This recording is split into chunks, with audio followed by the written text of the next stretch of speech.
Hello dears, welcome to Xylem learning. Akhil Thomas ആണ്. അപ്പോൾ നമ്മുടെ മോഡൽ എക്സാം ഇങ്ങ് അടുത്ത് എത്താറായിട്ടുണ്ട്. ഇനി കുറച്ച് ദിവസങ്ങൾ കൂടിയേ നമ്മുടെ മോഡൽ എക്സാമിന് ബാക്കിയുള്ളൂ അല്ലേ. നമുക്കാണെങ്കിൽ നമ്മുടെ എക്കണോമിക്സിൽ മൈക്രോ എക്കണോമിക്സ് പഠിക്കാനുണ്ട്, മാക്രോ എക്കണോമിക്സ് പഠിക്കാനുണ്ട്. രണ്ടിലും കൂടി ആയിട്ട് കുറേ ചാപ്റ്റേഴ്സ് നമുക്ക് പഠിച്ചു തീർക്കാനുണ്ട്. ഇനിയാണെങ്കിൽ നമ്മുടെ മുന്നിൽ കുറച്ച് ദിവസങ്ങളെ ബാക്കിയുള്ളൂ അല്ലേ. നമ്മുടെ സൂപ്പർ 30 ഒക്കെ അടിപൊളിയായിട്ട് നമ്മുടെ സൈലം കൊമേഴ്സ് ചാനലിൽ മുന്നോട്ട് പോയിക്കൊണ്ടിരിക്കുകയാണ്. അപ്പോൾ എല്ലാ മക്കളും ചോദിക്കുന്ന ഒരു കാര്യമാണ്, നമ്മുടെ മാക്രോ എക്കണോമിക്സിൽ കുറച്ച് ചാപ്റ്റേഴ്സ് ഉണ്ട്, 6 ചാപ്റ്റേഴ്സ് ഉണ്ട് അല്ലേ പഠിക്കാനായിട്ട്. ഈ ചാപ്റ്റേഴ്സ് ഒക്കെ കുറച്ച് ബുദ്ധിമുട്ടാണ്, നമ്മുടെ മാക്രോ എക്കണോമിക്സ് കുറച്ച് ബുദ്ധിമുട്ടാണ്. ഈ ചാപ്റ്റേഴ്സിലൊക്കെയും എന്താണ് ഇമ്പോർട്ടൻ്റ് ആയിട്ട് പഠിക്കേണ്ടത്, എന്തൊക്കെ കാര്യങ്ങൾ പഠിക്കണം എന്നൊക്കെ ചോദിക്കുന്നുണ്ട്. അപ്പോൾ മിസ് ഇന്ന് വന്നിട്ടുള്ളത് നമ്മുടെ മാക്രോ എക്കണോമിക്സിൽ 6 ചാപ്റ്റേഴ്സിലും നിങ്ങൾ ഇമ്പോർട്ടൻ്റ് ആയിട്ട് പഠിച്ചു വെക്കേണ്ടത് എന്തൊക്കെയാണെന്നുള്ളതാണ്. അപ്പോൾ നമുക്ക് നോക്കാം ഓരോ ചാപ്റ്റേഴ്സ് ആയിട്ട്. ഫസ്റ്റ് നമ്മുടെ ഇൻട്രൊഡക്ഷൻ ടു മാക്രോ എക്കണോമിക്സ് എന്നുള്ള ചാപ്റ്റർ വളരെ ചെറിയൊരു ചാപ്റ്ററാണ്, പക്ഷെ സ്ഥിരമായിട്ട് ചോദിക്കുന്ന ചില ചോദ്യങ്ങൾ അതിനകത്തുണ്ട്. അതിലൊന്നാണ് നമ്മുടെ എമർജൻസ് ഓഫ് മാക്രോ എക്കണോമിക്സ്, അതുപോലെ തന്നെ ഗ്രേറ്റ് ഡിപ്രഷൻ ഓഫ് 1929. ഇതിന് രണ്ടിനും നമുക്ക് ഒരേ പോയിന്റ്സ് തന്നെയാണ് ആൻസർ ആയിട്ട് പറയാനുണ്ടാവുക. മെയിൻലി 3 മാർക്കിനും 4 മാർക്കിനും ഒക്കെ നമുക്ക് എക്സാമിന് ചോദിക്കുന്ന ഒരു കോൺസെപ്റ്റാണ് ഈ ഗ്രേറ്റ് ഡിപ്രഷൻ എന്ന് പറയുന്നത്.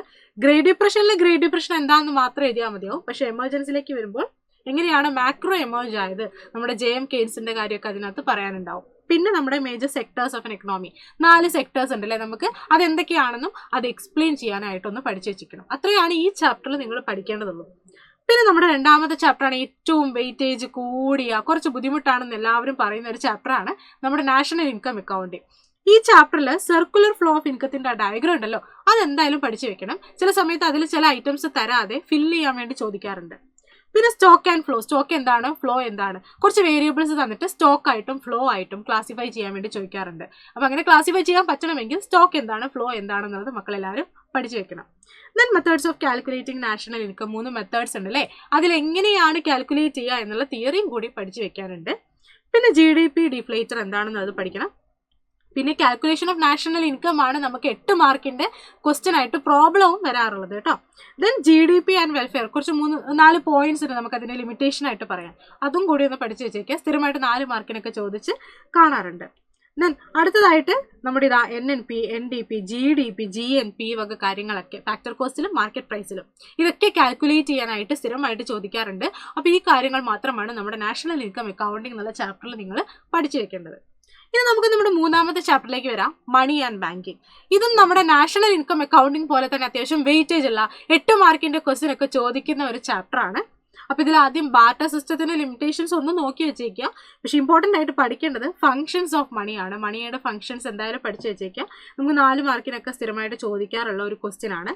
ദെൻ മണി സപ്ലൈ, നമുക്കറിയാം അല്ലേ, നമുക്ക് 4 മണി സപ്ലൈ ഉണ്ട്, M1 ഉണ്ട്, M2 ഉണ്ട്, M3 ഉണ്ട്, M4 ഉണ്ട്. ഇതിന്റെ ഇക്വേഷൻ എന്തായാലും പഠിച്ചു വെക്കുക. ചില സമയത്ത് ചില ഐറ്റംസ് ഒക്കെ ഡാഷ് ഇട്ടിട്ട് ഫില്ല് ചെയ്യാൻ വേണ്ടിയിട്ട് ചോദിക്കാറുണ്ട്. പിന്നെ അടുത്തത് നമ്മുടെ 3 മോട്ടീവ്സ് ഉണ്ട് അല്ലേ. ട്രാൻസാക്ഷൻ മോട്ടീവ് ഉണ്ട്, സ്പെക്യുലേറ്റീവ് മോട്ടീവ് ഉണ്ട്, അതുപോലെ തന്നെ പ്രിക്കോഷണറി മോട്ടീവ് ഉണ്ട്. അതൊക്കെ ഒരൊറ്റ സെന്റൻസിലെങ്കിലും എക്സ്പ്ലെയിൻ ചെയ്യാനായിട്ട് പഠിച്ചു വെച്ചേക്കാം. Then instruments of monetary policy, ഇതാണ് ഈ ചാപ്റ്ററിൽ നിന്ന് നമുക്ക് 8 മാർക്കിന് ചോദിക്കാറുള്ള ചോദ്യം. എങ്ങനെയാണ് നമ്മുടെ RBI എക്കണോമിയിൽ ഇൻസ്റ്റെബിലിറ്റി ഒക്കെ വരുന്ന സമയത്ത് അതിനെ കൺട്രോൾ ചെയ്യുന്നത് എന്നുള്ളതാണ്. ബാങ്ക് റേറ്റ്, അതുപോലെ തന്നെ repo rate, reverse repo rate, open market operation, ഇതിൻ്റെയൊക്കെ വർക്കിംഗ് അതെന്തായാലും പഠിച്ചു വെച്ചേക്കാം. പിന്നെ ലിക്വിഡിറ്റി ട്രാപ്പ്, അതിൻ്റെ ഡയഗ്രം വളരെ ഇമ്പോർട്ടൻ്റ് ആണ്. ലിക്വിഡിറ്റി ട്രാപ്പിൻ്റെ ഡയഗ്രം നിർബന്ധമായും പഠിച്ചു വെച്ചേക്കാം, നമുക്ക് 3-4 മാർക്കിന് ചോദിക്കാറുള്ളൊരു ചോദ്യമാണ്.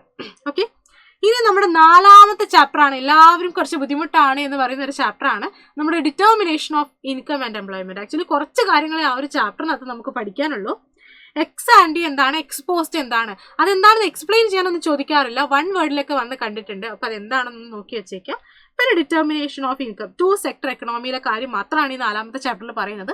അപ്പോൾ 2 സെക്ടർ എക്കണോമിയിൽ എങ്ങനെയാണ് ഇക്വിലിബ്രിയം ഇൻകം ഡിറ്റർമൈൻ ചെയ്യുന്നത് എന്നുള്ള ഇക്വേഷനും, അതായത് ഓൾജിബ്രിക് മെത്തേഡിലും ഗ്രാഫിക് മെത്തേഡിലും പഠിക്കണം. ആ ഇക്വിലിബ്രിയത്തിന്റെ ഗ്രാഫ് വളരെ ഇമ്പോർട്ടൻ്റ് ആണ്, അതൊന്ന് പഠിച്ചു വെച്ചേക്കാം. പിന്നെ MPCയും MPSും അത് കണ്ടുപിടിക്കാൻ വേണ്ടി ചോദിക്കാറുണ്ട്. അപ്പോൾ അവിടെ നിങ്ങൾ പഠിച്ചു വെക്കേണ്ട ഒരു കോൺസെപ്റ്റ് ആണ് MPCയും MPSും = 1 ആണെന്നുള്ളതും കൂടെ ഒന്ന് ഓർത്ത് വെച്ചേക്കാം. ഓക്കെ, ദെൻ കുറേ മൾട്ടിപ്ലയറുകളെ കുറിച്ച് പഠിക്കാൻ, കുറേ ഒന്നുമില്ല, ഒരു മൾട്ടിപ്ലയറിനെ കുറിച്ച് പഠിക്കാനുള്ളൂ. ആ മൾട്ടിപ്ലയറിനെ കുറിച്ച് പഠിച്ചു വെച്ചേക്കുക, അതിൻ്റെ ഇക്വേഷനും കൂടെ പഠിച്ചു വെച്ചേക്കുക. അതേ നമുക്ക് ഈ ഒരു ചാപ്റ്ററിൽ ആവശ്യമുള്ളൂ. ഡയഗ്രാം വളരെ ഇമ്പോർട്ടൻ്റ് ആണ് കേട്ടോ. ദെൻ നമ്മുടെ 5ാമത്തെ ചാപ്റ്റർ ആണ് the government budget and the economy. ഈ ഒരു ചാപ്റ്റർ നമ്മുടെ ഡിറ്റർമിനേഷൻ ഓഫ് ഇൻകം ആൻഡ് എംപ്ലോയ്മെന്റിനേക്കാൾ കുറച്ചും കൂടെ വലിയൊരു ചാപ്റ്ററാണ്. കുറച്ചും കൂടെ അധികം കാര്യങ്ങൾ പഠിക്കാനുള്ള ഒരു ചാപ്റ്റർ കൂടിയാണ്. അത്യാവശ്യം വെയിറ്റേജ് ഉണ്ട്. പക്ഷെ 8 മാർക്കിന്റെ ക്വസ്റ്റ്യൻ ഒന്നും നമുക്ക് ഇതുവരെ വന്നിട്ടില്ല. ഇവിടേക്ക് നമ്മുടെ ഡിറ്റർമിനേഷൻ മാറി ഈ ചാപ്റ്ററിലേക്ക് വരുമ്പോഴേക്കും 3 സെക്ടർ എക്കണോമി ആയി മാറാണ്. ഗവൺമെന്റിനെയും കൂടി ഇൻട്രൊഡ്യൂസ് ചെയ്യാണ് അല്ലേ. അപ്പൊ ഇവിടെ ആദ്യം ഗവൺമെന്റിന്റെ ബഡ്ജറ്റിന്റെ കോമ്പണൻസ് എന്തൊക്കെയാണെന്ന് പറയണം. അതുപോലെ തന്നെ ഗവൺമെന്റ് ബഡ്ജറ്റിന്റെ ഒബ്ജക്റ്റീവ്സ് എന്തൊക്കെയാണെന്നും പറയണം. ഓക്കെ, പിന്നെ നമ്മുടെ മെഷേഴ്സ് ഓഫ് ഡെഫിസിറ്റ് ഉണ്ട് അല്ലേ. നമുക്കറിയാം 3 മെഷേഴ്സ് ഉണ്ട് ഡെഫിസിറ്റ് മെഷർ ചെയ്യാനായിട്ട്. റവന്യൂ ഡെഫിസിറ്റ് ഉണ്ട്, ഫിസ്ക്കൽ ഡെഫിസിറ്റ് ഉണ്ട്, പ്രൈമറി ഡെഫിസിറ്റ് ഉണ്ട്.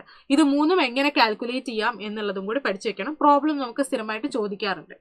Then determination of equilibrium income ആണ്. അതിന് ഇക്വേഷൻ ഉണ്ട്. നമുക്ക് ഈ ഒരു ചാപ്റ്ററിൽ 4ാമത്തെ ചാപ്റ്ററിൽ പറഞ്ഞതുപോലെ തന്നെ 5ാമത്തെ ചാപ്റ്ററിലും ഇക്വിലിബ്രിയം ഇൻകം ഡിറ്റർമൈൻ ചെയ്യാനായിട്ട് ഒരു ഇക്വേഷൻ ഉണ്ട്.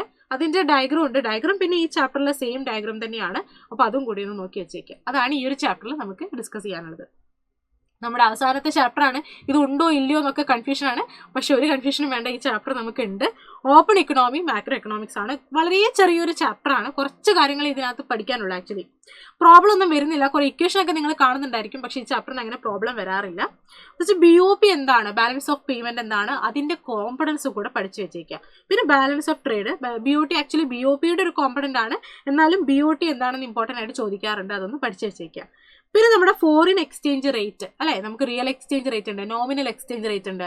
ഇതൊക്കെ ഒന്ന് ജസ്റ്റ് നോക്കി വെച്ചേക്കണം. പിന്നെ ഈ ചാപ്റ്ററിൽ ഏറ്റവും ഇമ്പോർട്ടൻ്റ് ആയിട്ട് നമുക്ക് സ്ഥിരമായിട്ട് വരുന്ന ഒരു ചോദ്യമാണ് ഡിറ്റർമിനേഷൻ ഓഫ് എക്സ്ചേഞ്ച് റേറ്റ് അല്ലേ. 3 മെത്തേഡ്സ് ഉണ്ട്.